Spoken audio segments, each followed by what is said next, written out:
Okay, top 5 championship game takeaways, it was a classic game last night. I feel after the abysmal early part of my bracket, I finished 7th in our overall thing, so I feel good rallying, and that's because I picked Kansas to win on Sikkim. Yeah, on Sikkim. I don't even know if I'm even. So I hope my name's not attached to it. I'm very happy about that. Plus, I'm alive, and that's the most important thing. Number 5. At least for one more day. Yes. I've got 364 days until I wouldn't have to be. Number 5. Kansas won because everyone contributed. Yep. If you look at what happened, look, North Carolina had some guys go cold. They got Leaky Black, who's a fantastic defensive player, get 4 fouls, out for a long stretch of the second half, and that's where Kansas eventually took the lead and only gave it back for short little spurts. But Jalen Wilson, Christian Brown, it wasn't Abaji that sparked the comeback, and it wasn't really David McCormick early on after the dunk because he got in a little bit of foul trouble and they had to change things up. Remy Martin had some fantastic fall-away 3 that he had was beautiful, but everyone contributed, and they've got a lot of those guys coming back. I mean, they're going to lose a lot, but everyone was a part of it. I mean, Remy Martin had clutch. I mean, McCormick was probably the difference in the game. Abaji was okay. He's, of course, their best player. But I thought what McCormick did, and, of course, made the shot, the little jump hook. Did they let them play? Yeah. God, it was a street fight in many, many ways. No, I heard skin smacking over and over again. I did, yeah. They definitely let them play, and to the point where if you got into foul trouble, like, you must have really been fouling cats. I mean, it's because it was so physical. But yeah, like you said, I mean, it was a total team effort, and I think, North Carolina just had a situation where they just smashed on that gas early and didn't realize there wasn't as much gas left in the tank as they probably thought, and not having a lot of numbers didn't help matters. But, facing a team like Kansas who just got so many great players that can go off at a moment's notice, that's also part of the issue. So, yeah, total team effort. Yeah. Number 4, Kansas can have peace after 2020. Their fan base really, and they had justification to feel this way, thought that 2020 was the year that the streak ended. That they were finally going to get Bill Self's second title. And now I think, because a lot of these guys were on that team in 2020. Most of them, granted the point guard's different. They've got a couple transfers and all that, but most of the team was all there 2 years ago when they didn't get a chance to play in the tournament, and nobody did. But I think that year really stuck in their craw quite a bit, and now they can kind of let it go. That year wasn't and they weren't the only school who 2020 stuck in their craw, but they were right there along with the Baylor and Gonzaga, I guess, and whoever else, as far as feeling like they could have won it that year.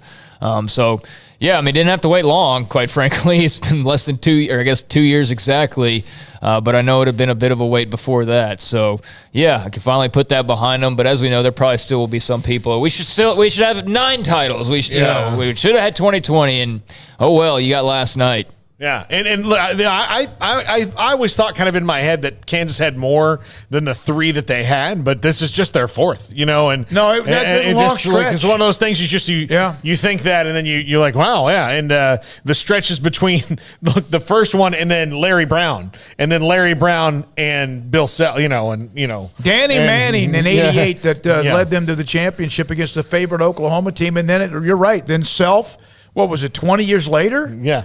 Or whatever, and then, of course, this long drought. Yeah. So we were treating them like, I don't know, I was like in the 90s, I was just a kid, so I wasn't really talking about blue bloods and all that, but they had basically won 2 titles, and that's wild. But I mean, they're good all the time. No, I get it, but I'm just saying, only 2 titles.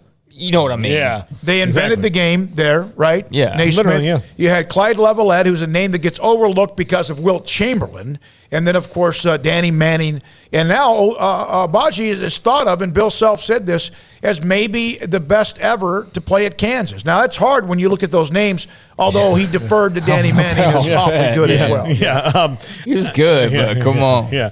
Number 3, Bill Self solidified his place in college basketball history as a coach with 2 titles. It's something that's pretty darn rare. For every Coach K and Wooden, and that's hard. It's hard to get that second one. Jim Boeheim has 1. Roy Williams has a couple. So they're there, but man, it's really, really, really hard to do. And he did that. And I know I saw a lot of people, and even in our text today, wanting blood because Kansas and the Adidas thing and all that. And I don't think anything's ever going to come of that. So I think it's kind of wasted energy for him. I really don't. You are trying to save your life. No. Look, I would be honest and say I think, but everything that's happened since Oklahoma State really earlier this year has trended in the direction of, outside of LSU and Will Wade, which is even more than that. I just think that, and the NCAA may never come for Will Wade or LSU.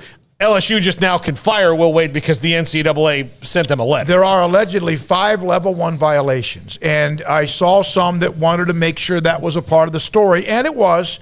But at the same time, they won the national championship. If they want to do something with it, then who cares? I just don't think anything's going to come of it because that's about to change immensely, and they're just going to let those things kind of be in the past.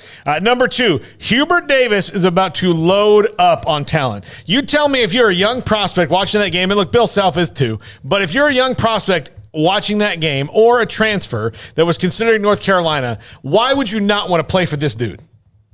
Energy he has, the emotion he has, the way he backs up his team, the way that, in spite of, look, he didn't coach his best game against Baylor in the second half. It took him too long. And never really quite figured out what Baylor was doing. Baylor just ran out of gas, but he figures things out eventually, and he navigates the storm really well.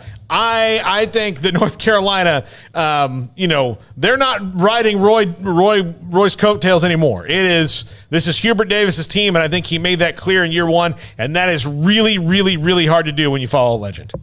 Yeah, it is. I thought he did a great job and definitely got farther than anybody expected them to. I mean, they were, an 8 seed again in the tournament, and I think we all know that was the wrong seeding. That was not done very well. But, a tremendous first year, runner-up for the national title. The only thing now is that the expectations are already crazy at North Carolina if you're the basketball coach, but now they're going to be intensely crazy because, you got there so quickly. It's like Bob Stoops won a national title in his second year at Oklahoma and then was cursed for the next 20 years because he couldn't win it again, or, however many years because he couldn't win it again. But, I think Hubert Davis will be back and have plenty of opportunities.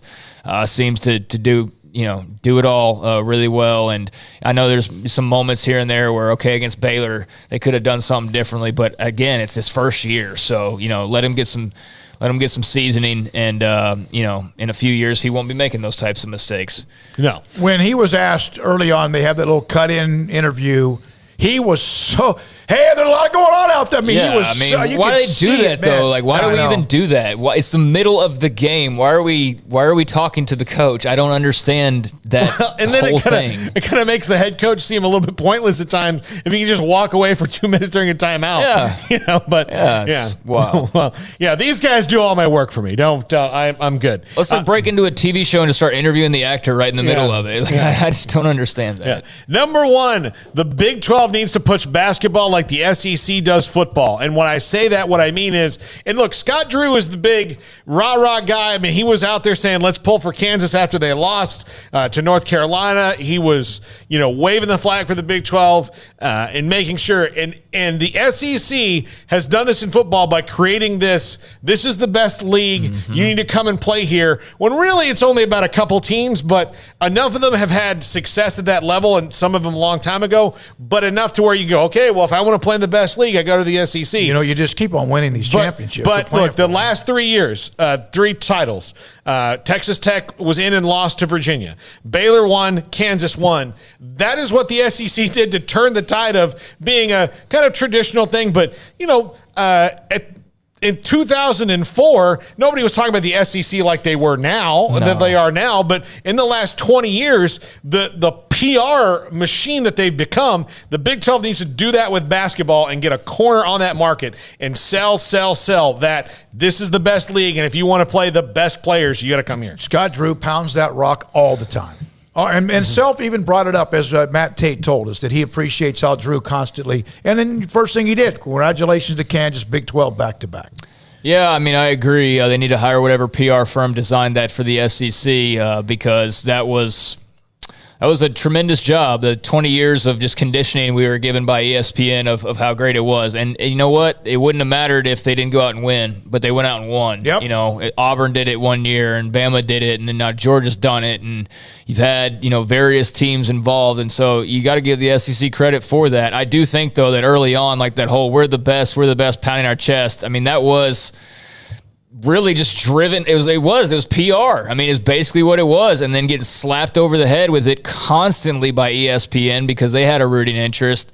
It conditioned people's brains, and then when you turn on the product and you see, oh, well, they are winning and everything. So you know what I mean? It's just, it's kind of funky when you look back on it because the way it's viewed now, SEC meant nothing to me growing up. It meant nothing. Like, if a game was on, great, but it had no bearing. That's what it meant. Look, it meant that to me when I was in college at what was one of the premier schools that was not in the SEC when it came to football in that era. The SEC was like, oh, they've got some pretty cool places to go get drunk and go to a football game, but nobody, I mean, they had two good teams. You know, Alabama wasn't good then. Alabama was in a dark period. In the last 30, 40 years, you had Georgia in 80. Right, you had the Florida Tebow teams. Bama in like 92. Bama when George T. Spurrier in 96. And then Tennessee won it. But they were the kicking. But even then, the Tennessee-Florida stuff, like you weren't hearing SEC. No. You know, you didn't have Feinbaum screaming at you over how great they are and all that. Like, that's what I'm saying is, like, there was, like, early 2000s, like, ESPN, whatever, and the teams had to win for it to matter. But I used to watch Florida, Tennessee, and we were not given propaganda for 3 hours. And now we have been for 20 years. Well, they also, as you know, they mentioned in the Big 12, they damn won. And they did, and they did it again, and they did it again, and they did it again. And now if it wasn't Alabama, now it's Georgia and LSU. So